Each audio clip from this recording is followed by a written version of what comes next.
the way that you're saying it is like it's 2 weeks of Democrats saying this. They said it the day that we found out he had cancer. The public did. They said it the day after. And I think, yes, there's going to be intense scrutiny. Yes, we should talk about the 2024 election and Biden's term. But I think we should also take a minute as humans to look at the life of somebody who really spent time and time again beating the odds and turmoil, specifically when it comes down to family members passing away or hard experiences. And that's what he's saying is just take a breath. It's okay for us to not constantly be in the form of attack. I mean, we've been hashing through how cognitive Biden was since the day that he showed up on that debate stage last June. I mean, we got it. The media maybe didn't do as good of a job as you think before that. But from June to now, we've been covering Biden's health. And it's like, take a minute to just respect the person. Now, I also think that obviously the American public is confused and wants some answers. So PSA tests for most presidents, which would detect prostate cancer, Yes. happens often. And so we need to understand why, if the levels were rising in any way, that wasn't flagged as something they were looking out to. But I also have another question about,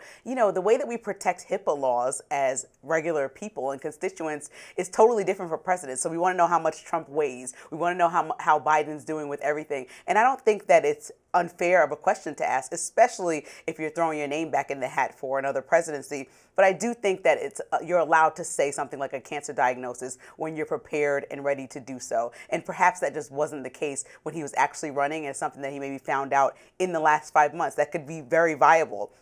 Now, I think we can do this and look at a lot of what happened to Biden without ageism, without cruelty, but with honesty.